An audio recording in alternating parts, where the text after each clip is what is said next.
Remember, don't bang things. I know, like last time. Yep. Okay. Welcome back to Pack Mentality. And today, Caitlin is on the podcast. We're going to be talking about 1 hour to win the day. So, we're going to be covering two different training templates for health and high performance. The thing is that most people walk into the gym and they just kind of do whatever the workout is. But if you want consistent progress, whether that's staying lean, getting ready for a competition, or just feeling good, then you need some sort of a plan. And today we'll be breaking down the two daily training templates. The first one is going to be for the busy average adult, so like your normal gym goer that we have at our gym at Red Wolf CrossFit. And the other one is for the athlete training for a competition, so maybe Wadapalooza, a marathon, or a local throwdown. And we're going to go into the structure, recovery, and what you need to be doing outside of the gym if you want to keep progressing. So really quick, this is what we'll be covering today. We're first going to be going right into the average gym goer template. Then we're going to go into the daily training session for a 1 hour block for that. Then we're going to go into the competitive athlete training template and who it's for, and a 2-part day template. So if you're doing double days, we're going to go into what that looks like. And then we're also going to talk about if your time is limited and you only have 1 hour session only, how you should structure that throughout an entire week. And then what happens between training sessions as well. So, Caitlin, welcome to the show. Thank you. That was a great introduction. That was good. I've been practicing. I recorded myself. So what's funny that you say that, because this is going to sound really cheesy. And before we get into it, I have to tell you this. Okay. But I've been on TikTok lately. And there's a TikTok where it's a daily speech practice. Oh, wow. So it has a teleprompter and it says like give a speech to a CEO or give a best man toast at a wedding.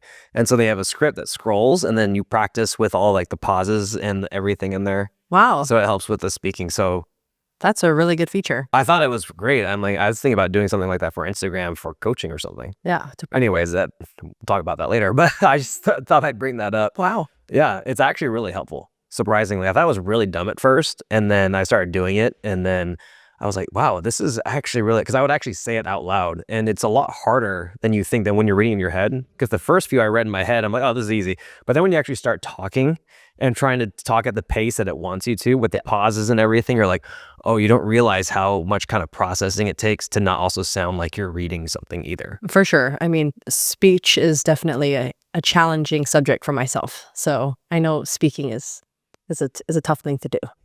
Oh, wait, there's people listening. We should probably get into what we're talking about today. So good to have you on the show. And we're going to be breaking this down. And we've designed a ton of training programs. So we're really excited to share kind of what works and what doesn't work. So let's go right into the average gym goer template. So who is this for? This is for somebody who's just, looking to get into the gym at least, just 3 to 4 times a week, just trying to stay healthy and work on, strength and just a little bit of aerobic. And so this is for, maybe like a parent or a busy adult, someone between the age of 30 and more, I guess. And I don't think there's a cap to that. I know we shouldn't cap it at all. But yeah, someone like that and just looking to get in the gym for 1 hour and maximize that as much as possible. Interesting. Yeah. And you also want to be about a 3 to 4 day commitment per week for training. And this is also for a 1 hour training session. And we're going here for longevity, strength, energy, and muscle retention. I think muscle retention is a big thing, especially as you age, that you're going to want to be focusing on. Yeah, and consistency is so important to maintain muscle mass. I mean, we all have been there where we didn't work out for like 2 weeks. We do an in-body scan and we've lost muscle. And we're like, how can that happen so quickly? Right. And it's true. I mean, atrophy happens really fast. So definitely maintenance is the biggest thing when it comes to fitness for just the average person. Yeah. And you have to keep in mind that when you're younger, it's a lot easier to put on muscle mass because the hormones are different, the stress levels are different. There's not as many tigers in the bushes, as what I mean by there's not as many things that can take you out. Yeah. Like kids, responsibilities, high stress career. As you get stressed out, hormones change, you lose muscle mass. It's just kind of a spiral there. So if you don't stay on top of it, it's really easy to fall off the wagon. Yeah. It's better to start as young as possible. Especially for women, if you start later on, especially closer to menopause, like you're not going to have enough muscle mass already put on, and then trying to to do that afterwards is going to be 10 times harder. Yeah, it's a lot harder. Testosterone's a lot lower, and which is, I mean, and it's a lot harder to eat like enough protein as that. And that's the number one thing I hear old people say. Yeah, I mean, because they've just built habits for, 30, 40 plus years. And by then, I mean, you're just kind of stuck in your habitual ways. So it's hard to make that pivot and change and focus on your health when you've already done something for so long. Yeah, it's a lot harder when you get older just because you're comfortable with how things are. Now, let's go over a daily training session for a 1-hour block for someone who looks like this. So let's go over a warm-up first. So we got mobility, activation, then we have start specific. So we have to work out squats, but obviously we have to open the hips. And then we have to make sure that we're actually warm and not just stretched out. Yeah, so warm means just elevating the heart rate and elevating the internal core temperature. So, getting the body moving. We try not to stretch for too long. Instead, we want to do some active movement and active rotation and get, a lot of blood flow. Yeah. And someone asked me the other day, they're like, why do we static stretch? And because they're like, isn't that bad before a workout or limits power? And I said, not necessarily if it increases our range of motion through a movement. Yeah, I think it just kind of warms the tendons and joints up too. Exactly. Again, more movement, actually, not so much static holds. I think people hold actually for too long in our warm-ups, at least at our gym. Yeah, and you have to keep in mind that you have to hold it for a very long time in order to get the detriments of stretching. Because, I mean, I'd much rather squat with a little more open hips by holding the frog stretch for 1 minute than not doing it at all. Yeah, for sure. And again, it's kind of, everyone's very specific on what stretches they like. So I advise you, if you're very specific, then you should just get to class a little bit earlier and do your very specific stretches to make sure you get those in. Yeah, and it's really important that we do warm up. I know a lot of you hate warming up and you like to skip it or keep it as short as possible, or you skip reps like I do in the warm up. Missed opportunities. Huge missed opportunities. Every time. But what happens when you do that is that we're doing everything for a purpose because we're lubricating the joints, and we have to kind of shock the system a little bit in order to get it prepped for the actual workout itself, so that way it doesn't smash you in the face. Yeah, take it for someone who writes all the warm-ups, and then I have to warm up myself, generally by myself on my own. Just follow the warm-up. Like, don't go off subject or topic, and I tend to do that when I'm by myself. And every time I'm like, I should have just followed my own warm-up. Like, I would have been better off. Yeah, no, totally. I'm the same way. Like, if I don't have something structured, that's why I do go odd. Is because I have to, because if it's timed, it's structured, and plus I know I need to work on my mobility because I am pretty stiff. I've gotten stiff over the years, so I've been really hammering that. I've been very consistent this whole year. It's been paying off, actually. Yeah, I can see that. Yeah, it's definitely helping, little by little, but I like it because it's not overbearing. So I'm not holding stretches for very long, like 2 minutes max, but most of them are 1 minute. A lot of them are more dynamic. They updated the app, so a lot of you're actually moving through range of motion rather than just holding, which is cool. It's tailored to you. Exactly. And so yeah, having structure is so big because I was spinning my wheels. Remember before I was using Go On? Yes. I was getting nowhere too. I was stretching a lot. I was actually stretching more. Yes. In terms of duration. 100%. Yeah, you were. And now I'm stretching less and making better progress. Yeah, it's funny when you follow the training program. I know. Even with it's stretching. So funny. I know. But I hate stretching. So that's why I'm like, well, I hate it. So I'm going to do it. And since I'm paying for the app, it's like I make myself do it because I'm paying for it. Yeah, if I use it every day, it's worth every penny. Yeah. So anyway, enough on that tangent. Let's go on to strength or skill next. We have the warm-up established. So now we're going to move on to strength or skill. This is how we usually start most sessions. And why do we do that? Because we're the freshest in the beginning. And so we can put, forth at least the most and best effort with the most complex movements or the heaviest lifts or whatnot like that.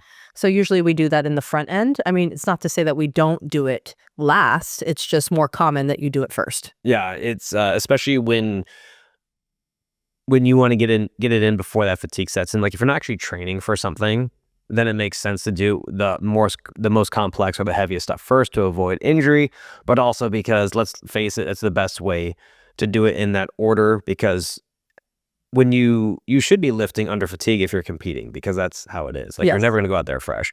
But if you're just someone who's just looking to stay fit, then definitely lifting up front is the best way to go. Yeah, and that's usually how we do most like personal training sessions and then most of our group classes at the gym. Yeah, and then so the goal here is to build functional strength without crushing our central nervous system. Yep, and then if we have time, then we move into the metcon. Yeah, so how I typically structure pieces at least I can give more detail on this, is that I typically have my main core lift. So it'd be like squat, deadlift, bench, whatever. So like our major compound lift. After that, I usually add 2 accessory pieces. Like it usually a superset afterwards that complements that main lift. And then I move into our conditioning piece. And you're talking about mostly with just personal training clients. Yeah, I would say that is my default thing, and obviously I'll change things as we go along. However, that works the best for just the gen pop for 70-80% of the population. Yeah, I agree. Most of my clients do that as well. I think for classes, we have a lot of people to integrate. So we definitely try to superset things together. That way we have enough equipment and we can, keep people moving back and forth. Yeah, 100%. So now we covered warm up, strength, and skill, and now we're going to go into our conditioning piece or our metabolic conditioning. Yeah, and usually this just means, we're moving at a higher heart rate. We're doing like an AMRAP or something for time. We like to do some type of lift in it with it as well, or you're doing some type of gymnastics movement. Yeah. So this is where the intensity starts ramping up a bit. So we had our structural work that we did earlier that's laying our foundation, our longevity for our muscle and our nervous system. And then we move into something that's, we're rotating energy systems throughout the week. And then, so we're having like that short sprint, and then we're having like a longer aerobic piece, and then probably some sort of interval training sprinkled in there as well. Yeah, I would say this is where you have like your fun. Like this is more of like the fun part of the workout. and speak for yourself. Okay, let's move into that pretty much covers that. Now let's go into cool down / accessory. So we have breathing, stretching, maybe some light core work, maybe a little bit more accessory work. This helps recovery more than most people think. Yeah, I like to do some bodybuilding at the end just to and very light, and usually for like very small muscle groups, just to kind of like keep them healthy and fresh. And then just get a little bit extra volume in, if I throw anything else in. Yeah. I typically like to do either that, or I'll end with like some really low key gymnastics, like body weight lunges, body weight split squats, push ups, things like that. Just really easy, low barrier to entry stuff where I don't have to grab any equipment. Or I'll do a cool down aerobic piece, like maybe 10 minutes. Yeah, I like to use whatever equipment I already have out. So, as I'm putting it away, I tend to do like a few extra reps of like bicep curls, or I don't know, squats or something like that, or deadlifts, like just with an empty bar. Good mornings. Just to kind of, before I put it away, I just want to get a little extra in. Yeah, no, totally. That makes total sense. So let's go into, what else could you add in though? Like we kind of covered the bodybuilding, covered the aerobic piece. And what about like something like abs or something? Oh yeah, core work is always good.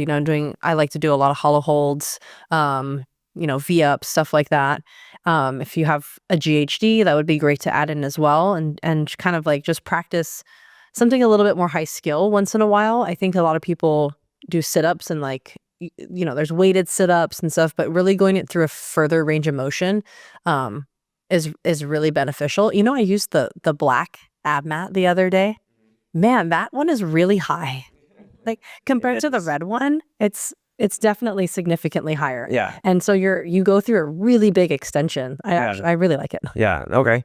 Interesting. I do like the black ab mat. I think because it is higher, it puts me into a better position. It definitely makes the sit-up harder. Oh, 100%. For sure. Yeah. Yeah. Very interesting. So let's go over some keynotes here that we just covered for our general template. So we have about 3 times a week, and we want to rotate between push pull and some sort of a leg focus. And then we have if you're gonna be training 4 times per week, you want to add in a specific aerobic day or a weakness focused day, usually alternating between one or the other.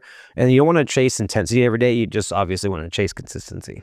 Yeah, I think a lot of people go a little bit too hard too fast, and when you're talking about doing fitness for a very long time and consistently for a long time, you learn that actually just like moving at a moderate speed is going to actually get you progress a lot quicker than burning out too quickly. Yeah, totally.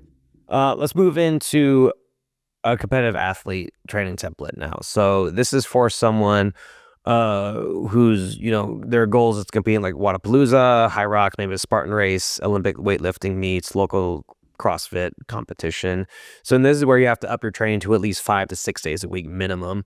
And we do recommend that the more you train, the better it is, because we all know that life happens. And so if you are training as frequently as you can, guess what? That you have all this fitness bank. So when that time comes where you're required to take time off, then you don't lose nearly as much. And then sometimes you have to be training about twice a day. And I would actually argue that should be the normal, except for maybe 1 to 2 days a week, maybe. And then you have to have a structured progression across not only energy systems, but strength and skills as well. So let's go more into that. Yeah, definitely have a training program and a coach and somebody, progressing you forward. That's like crucial and step number one, just to make sure you don't overload yourself in any energy systems or imbalances muscularly. And then, like Matt said, you have to designate which days you're going to do 2-a-days, and then, which days you're going to do 2-a-days. Okay. Yeah. And which days are going to do maybe just one big training piece. Yeah. Sorry. Why don't you have some water? I'll take it from here. Why don't you sit this next one out? So we have, let's go over like a 2-part training template day. So the ideal setup. So we have both an AM and a PM session. Typically, we want to separate these sessions anywhere between 4 to 6 hours would be ideal to recuperate, to rehydrate, and also to fuel. So session 1 would be like a strength or a skill, would be AM preferred. Now I'm actually the opposite. I would say that the majority of people can do a strength and skill in the morning. I prefer to do aerobic work in the morning. Yeah, I would not do strength or skill in the morning. I am not There's a lot enough of to do training that. protocols though where it is strength and skill, where it in the AM, and I'm personally not a huge fan. Yeah, I'm just not my CNS is not ready to take on that early. I mean, I could do it. I mean, you can train yourself to do anything. Just preference wise, 100% aerobic in the morning, because you don't need much warm up or like prep, to do the movements. Like it's definitely the easiest to get started when mean, because you're still waking up, you're still kind of stiff. Yeah. And it actually makes you feel really good when you're done. Yeah, and then you loosen up, and then you're ready to take on more afterwards. Yeah, and your joints feel loosened up. You got the really good blood flow going. You get to eat some good food because you burn probably a ton of calories early on, fasted. So that feels good. And then yeah, like Matt said, you're more fueled and prepped to do the lifting or the brunt work in the PM. Yeah, and you should definitely still warm up, but just keep it really short. It doesn't need to be, and just keep it movement specific as well. Yeah. Where you're doing this, and then usually when we rotate, you want to rotate your styles too. You don't want to get married to one thing. What do you mean by that? In terms of the type of aerobic work that you do. Yes. So again, have a coach. Exactly. So like on Monday, you do interval work. On Tuesday, you could do like a long zone 2 aerobic piece. Thursday would be like a mixed modal or like an EMOM, but like very doable, not an aggressive EMOM, or like not an aggressive mixed modal piece, but usually low reps, very cyclical. And then on like maybe Saturday, you have like a competition simulation, but it's more an aerobic bias simulation. Yeah, for sure. So, and the goal here is to train intensity when you're not pre-fatigued as well. So, you can't go, I know everyone wants to go hard and they think intensity is the only way to get fitter, but 9 times out of 10 aerobic pieces are definitely submaximal. Yeah, more like an 8, 7, 8 on the scale of 10. Yeah. And can you tell us a little bit more about why we do that? In the mornings? No, why we don't want to be burning ourselves out on doing aerobic work every time we do it. Oh, because it's so fatiguing on the body. And, your body battery is just going to completely deplete to zero. And, I mean, your CNS is going to be tired as well. You're just not going to be able to function, I think, later on in the day and do your other pieces. And you just want to be training your aerobic capacity, I think, raising your minimums, right? That's kind of what we're trying to work on. Yeah, it definitely, by doing that aerobic work and definitely getting out of the way in the earlier part of the day, you're laying a huge foundation, and you're pretty much building your resilience to take on more volume later. Yeah. Down either in another training cycle or even later on in the day, because you have to think about it. If you can't sit there and row for 20 minutes straight, nonstop, that's not even long. I know, but if you can't do it, it's like, well, how do you think you're going to handle a 20-minute AMRAP? Yeah, exactly. At high intensity? So if you can't do that, then we got to start there, and then we have to expand that base, and it just helps minimize fatigue later on. Yeah, 100%. I've been trying to tell people this kind of a lot more recently. to do the aerobic work and to just to get it done. It's not that hard. It's boring for sure. But man, it makes you feel really good when you are able to move for a very long period of time without stopping. And that's kind of what sets the difference in workouts. From I think just in comparison from the coaches to our members at the gym, you'll see that like the coaches rarely ever like stop in a workout. Like we're just constantly moving, and that's generally because we have a pretty good foundation aerobic base because we've been doing this for quite a while now, and it just keeps building and accumulating on top of each other, and that's why we can keep going like without chalking, without getting water, without stopping. We just continuously run, so to build that, it comes from the boring aerobic stuff that you see us doing every day. Yeah. Yeah. It's one of those things where it's probably the unsexiest thing, but arguably the most important. Yeah, and I actually do a lot of it in my warm up too, and again, it's just missed opportunities. Like people get to the gym early, get on a bike or get on a rower. 5 to 10 minutes really adds up over time, and then your body is able to just take on more and more. It's funny how adaptable your body is and how quickly it adapts to things, and the ability to take on just more volume in general. Yeah. Cardiovascularly or muscularly. Yeah. It's because everyone thinks about, when they think about CrossFit, they think about the intensity. They always think about speed, but this helps you get better. So you have to get better before you can add speed. Yeah, or strength. Yeah, 100%. Now that we kind of covered our aerobic AM session, let's go into our PM session, which is about ideally minimum 4 hours. I would say argue up to 5 to 6 hours you would want actually off. That'd be ideal. At least that's what I was working on when I was doing double days back in the day. And I think more realistically for the average person who also works, it's going to be a bigger gap. But and that's not to say like that's wrong or anything. It's just preference wise, Matt likes 4 to 6 hours. Yeah, that would just be ideal if you had zero responsibilities. Yeah. But then again, we're talking about ideal situations. We are talking about a competitor. Yeah. So let's just assume that they have Okay. they don't have a job. They have the life. They have the life. So now that we're talking about Olympic lifts or hitting our compound lifts, so we usually hit that first after our warm up. We already covered warm up. It's the exact same warm up we do for our normal person. And then like skill and gymnastics, and then that's, for example, we work on like rope climbs, handstand push-ups, double unders, whatever, it's skill work, and then usually our main metcon piece if we have one, and then we usually finish with accessory work afterwards. Yeah, so you're kind of doing like an hour and a half worth of work, I think, realistically in that PM session when you're fitting in again, like the compound lift that Matt's talking about. So this is like clean, snatch, back squat, deadlift, all that stuff, pulls. And then from there, you move into your gymnastics or your metcon piece. And then I like to always finish with bodybuilding stuff, just to, again, keep the joints like fresh and strong and structurally have sound, to take on the next day, basically. Yeah. And then it's really important that we just follow a template like something like this, because again, we're starting with something that's very technical. They're moving into body weight movements which aren't as technical, but still require a lot of body awareness and midline stability. And then we can move that into a conditioning piece, because that's when we add speed to everything. And then usually ending with accessory work. Do you typically like to have people end with accessory work that complements the main piece or the accessory pieces? The main piece. Okay. Yeah, I usually like to complement that. I think most of our members would basically do their AM piece or like their aerobic piece, I guess, first in the morning. Ideally, you would do this if you have a home gym, or you would come into the gym and just kind of do that separately. And then you would do your class workout and then do your accessory work afterwards or before. Some people like to do the accessory work before as kind of like the warm up to class. It's just preference in that sense. Yeah, it is preference. I prefer doing it after. I don't know why, but that's just me. Yeah, I like doing class first. And then if you really wanted to, could you cram all this into one big training session? Yes, I do it all the time, actually. Well, I do a mixture. Like I sometimes have to fit everything in between clients throughout the day. So I have an hour here, 30 minutes here, and I kind of look at my day and figure out where I'm going to put each piece. And then sometimes all I have is like this 2.5 window block. And I'm like, okay, for that 2.5 hours, I have to fit everything in.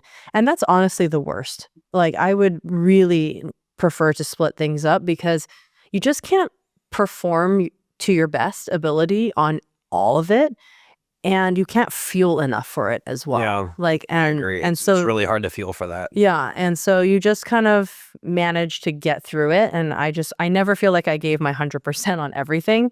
So, that's kind of unfortunate, but if it has to get done, it has to get done. So, Yeah, I'm the same way. I usually have to do that on the weekends or during the week I'll have to do it either before or after class. So yeah, I have to. I usually don't have AM PM. I think only recently I've only fit in like one or two mhm, double days, and I've just had extended training session. It is hard, and so lately what I've been doing is that I've been having carbs, the Carbolin. not the Carblin, the Celtec, Mm, because that has creatine in it. So I've been drinking that intra workout, which has been helping. Again, you don't want to do this if you're trying to lose weight. If you're worried about body composition, definitely don't recommend doing that. Just because I simply have a little bit more muscle mass, probably, and also I'm active throughout the day, mhm. not just You not just during my you can workouts. fit it into your macros. You're fine. Yeah. Um, and then going from there, like I definitely do feel more gassed when I do that.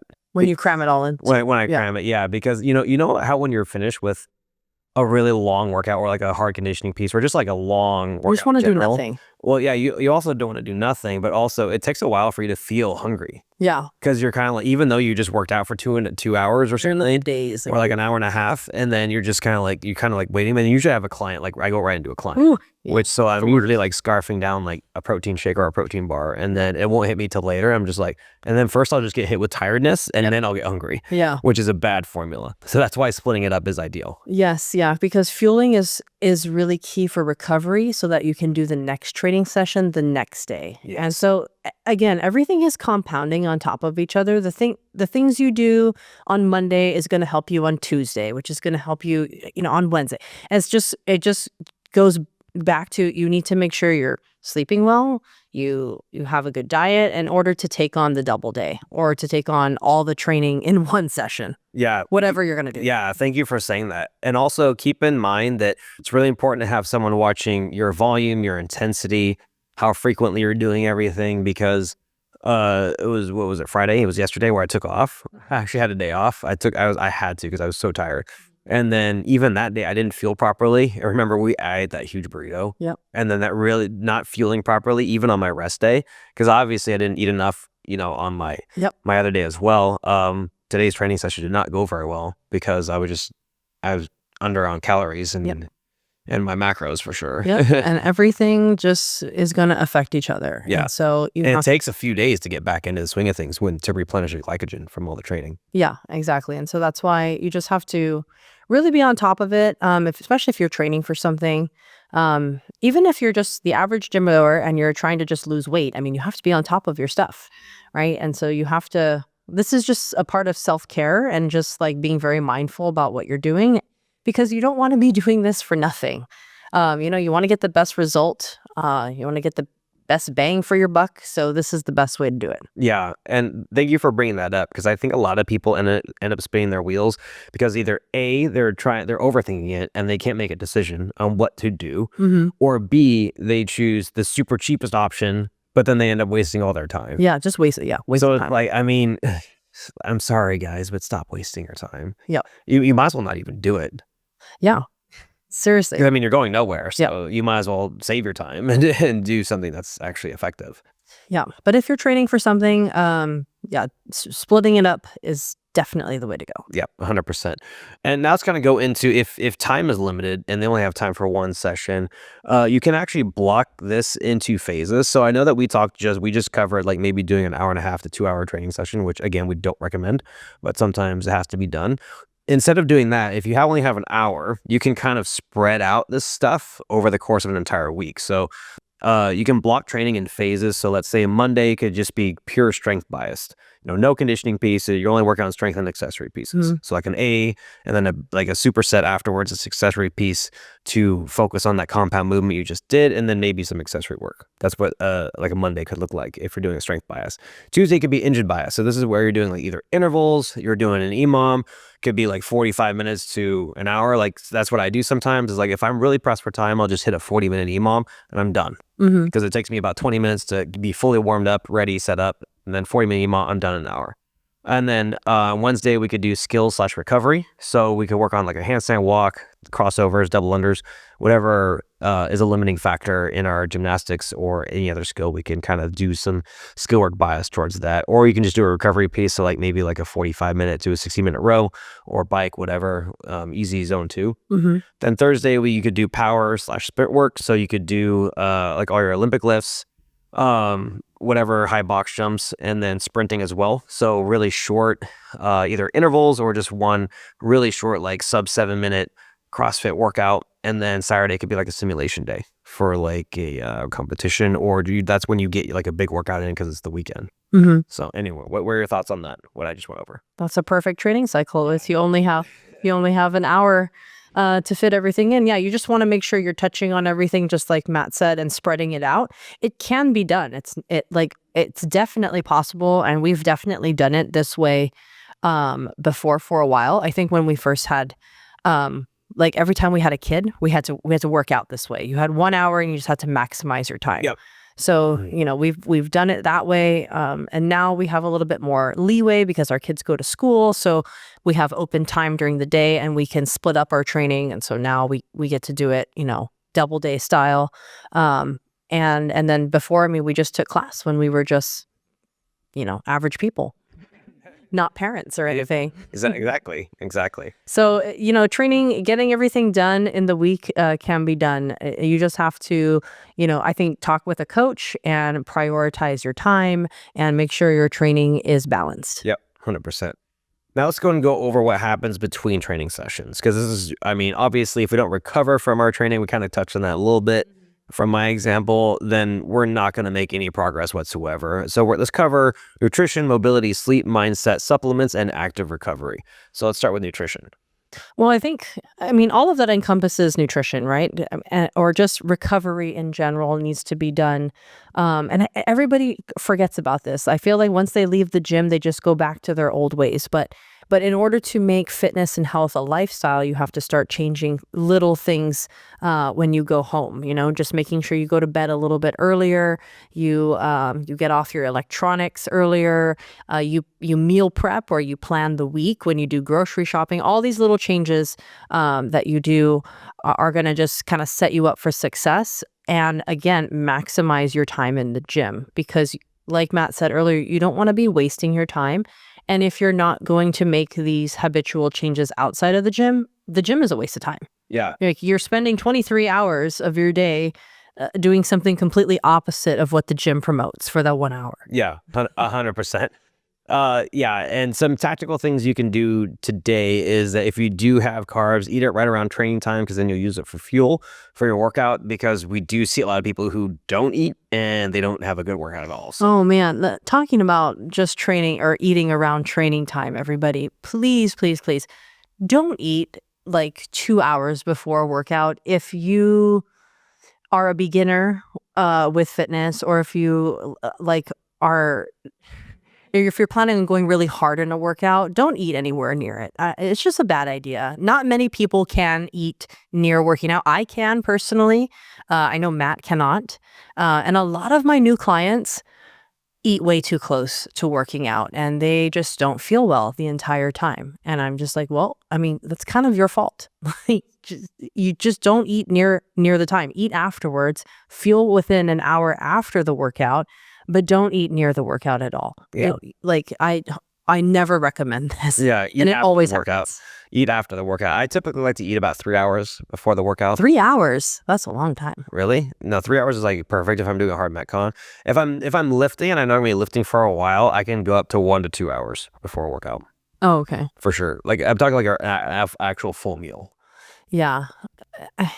if you're working out in the morning, you're not going to eat anything really. What Yeah, matters is what you ate the night before. That's what matters. Yes, so eat a lot the night before. Absolutely. And then if you're a midday person, I mean, have breakfast at least. Please don't go into a midday workout with no food yet. Like that's a terrible idea. Yeah, exactly. And then if you're an afternoon person, by God, you should have ate at least 2 meals by then. Yeah, at least 2 meals. And then you want to make sure that you're eating half your body weight in grams of protein before noon. 100%. Yeah. Yeah, and then eating your body weight in grams of protein every day. That's what. But if you get in half before noon, it's the easiest way to do it mentally, because then you're halfway there. Because it's really hard to backload it. Yeah, I've said that 10,000 times, and no one listens to me. Mobility now. So you don't want to just foam roll. You want to target weak areas. Now, mobility is something where if you do it, you want to do it either 2 hours before the workout or 2 hours after. Yeah. I mean, we touched on this a little bit in the beginning. Static stretching isn't the most ideal way to get warmed up. It's not a bad thing to still do some of it, but you're going to get the most benefit when you are doing it kind of outside of your training. Yeah, absolutely. I don't think we need to touch on that anymore. Yeah. Oh, what about foam rolling? Oh, really good. Or at least like a massage gun or a lacrosse ball. Again, I think just some type of object that's going to push against your muscles in a massage-like form. Yeah, got it. Okay, I agree. If you do foam roll, I typically actually like to foam roll before bed if I can. I can't always do it, but it relaxes me. It relaxes you? Oh my God. If you do foam roll, if you do a heavy foam roll session, it should be more at night towards it, because that's when everything's like all seized up and you want to increase blood flow. God, I think I would just be so tense after. I've seen you pass out after a massage. Not a foam rolling. No. Well, that's because you're doing it. Can you imagine doing your IT bands right before bed? Oh, well, you don't have to do who said you have to do your IT bands? And then you want to sleep 7 to 9 hours a night, or else your recovery is just going to suck. Oh my gosh, sleep is so crucial. I don't get enough sleep, but when I do, I feel so much better. Like I definitely feel the benefits of sleeping longer. So I'm always pro more sleep. Yeah, me too. Sleep is the one luxury that I try and make sure that I get. Yeah. And honestly, people, we are all in control of going to bed. It's a matter of doing it, right? Get off your phone. Yeah. And get off the couch and go into your bed and go to bed. And people who say they're not tired or they toss and turn or they can't fall asleep, my challenge to you is that I'm just going to say it. You don't work hard enough during the day then, because I'm exhausted by the end of the day. I mean, Matt sees me. I pass out every single night. If you are tired enough, you will fall asleep. And so I challenge you to work out more, go rucking, go walking, go do something else to tire yourself out. It's like kids. Like we spend all day just trying to tire them out so that they go to sleep at night, right? And so that they sleep through the night. Well, adults are the same way. If you're not sleeping through the night, your body's not tired enough. Yeah. You need to get out there and exhaust yourself a little bit more. I agree. I agree with that 100%. And do that as early in the day as you can. Yes. Just wake up early. Wake up earlier. Do something earlier. Guarantee you're going to fall asleep. Go walking. Do something. Like, I mean, I hate to say it, but it's just because people aren't active enough. That's why they don't go to bed. Yeah. And then you're just stuck in this cycle of where you're just never going to bed on time, and then you don't get enough sunlight in your eyes, and it's just a massive, just spiral. Yeah, I know. That's usually how most things go. Anyway, I could rant about that long time. Yeah, let's move on. Are you okay? Do you need a cuddle and a Band-Aid? No. Okay, good. Let's move on. So we got mindset. So journaling, visualization, mental reps for skill work. I don't do a ton of this, but in terms of mindset, what else would you like to add to that? God, that would be so nice if I had time for journaling and all of that stuff and like writing down and organizing my thoughts. That would be awesome. But since we don't have time for that, just, I don't know, mentally taking some time to yourself throughout the day to kind of like mentally check in. I'm constantly making lists in my head. And so I'm constantly trying to like, okay, go down the list and make sure I'm like checking in. I guess that's pretty much all I need to do. And when I get, thrown off or frazzled or whatnot, I just try to check in and reset my mind and reset my focus on what needs to be done. Yep, I agree. What do I do? I don't even know what I do. Freak out. Yeah, I don't know what I do. Who cares? I just put it in my Google Calendar. Just move on from there. Yeah, I don't do this stuff. Maybe I should. It's in the notes, so I should probably do it. I'm not perfect. All right, moving on. Supplements. So we're going to talk about creatine, beta-alanine, electrolytes, protein. Is there anything not normal that we haven't touched on? And we've talked about supplements so often, so much. Is there something that we're taking currently that maybe we haven't talked about. You've been taking vitamin D, vitamin K. Oh, I have. I don't really feel the difference. I just know I should. oh. But in terms, like, I can't. If I mean, it's really like I really don't really notice anything. I just know that I should do it. I know it helps my immune system, so that's why I take it. Iron. We've been taking an iron supplement. I've been taking it because of the blood flow in my hands and feet. Yeah, I don't really notice a difference either. yeah. But I mean, if you're not taking 5 grams of creatine, start doing it. 5 grams creatine monohydrate. Do that. yep. Beta alanine is known to increase power output and to increase your work capacity in shorter workouts. So you can try that out. And some people like it, some people don't. I like it. Just know it's gonna create tingles. I love the tingles. Okay, in the body. I like the tingles. So don't freak out when it happens to you if it's your first time trying it. I like to drink electrolytes while I work out. I don't know why. Yes, electrolytes are great. I wish I could have an electrolyte like water, and that's it. That's all I drink. Yeah, I really like having electrolytes during the workout. And then protein post-workout, protein powder. Salt is good too. I like to have salt. Yeah. Before they're like in my water, you know. Interesting. And then protein powder post-workout. And then you can either add in like a banana or Carbolin. Some people use Carbolin. I use Celtec. Fruit pouches. Fruit pouches work. I mean, you don't have to use the supplement powders. I just do it because it's convenient and there's creatine in there, so I get kind of a 2-for-1 post workout. Now, again, if you're trying to lose weight or work on body composition, don't necessarily need the powder because it is pretty high in carbs. It's not super high in calories, which is good. But if you want to enjoy actually eating your carbs later on in the day or in some other fashion, please do so. I don't really care. I need the carbs. I think most people will just tend to overeat calories if they are using too many supplements. I agree. Yeah, it's really easy to, in liquid form to consume too many calories. So that's why you should be very wary of, how much protein shakes you're drinking. Also, it's not very filling either. Like the powders, not like even the protein powder that you're taking doesn't really fill you up to the point where you're going to probably be hungry an hour or 2 hours later and you're going to grab something else. Whereas if you actually ate the same amount of protein in a lean protein form, yes, exactly. You'll be full longer. Oh, yeah. And you'd be tired from eating. Yeah. Remember that, guys, that supplements is all about convenience, not necessarily, you don't necessarily have to have them. Hence the name supplement. Yep. I mean, supplementary to what you're currently doing or your current diet. Now let's work on our last one, which is active recovery. So you have walking, zone 2, sauna, light movement. So this is stuff that should happen between workouts as well. Yeah, I would say these are more of the luxury things. If you have a lot of time to fit all of this in, then definitely do so. I would love to do more sauna or more zone 2 work, I guess. But, I only have so much time in the day and you got to prioritize what you got to fit in. But yeah, that would be ideal to definitely do some like light walking, light aerobic stuff. So for me, I have a designated day to do more active recovery stuff like that versus trying to fit it in daily. Yeah. I definitely can't get all this in either. I don't have a sauna. Light movement is usually my stretching, my go wad.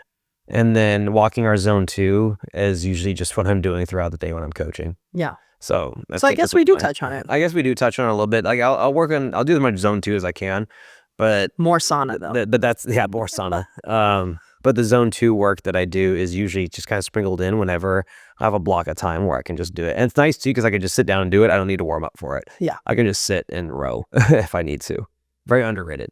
Now let's kind of go into our final thoughts before I wrap things up. So you can't really out train bad structure, right?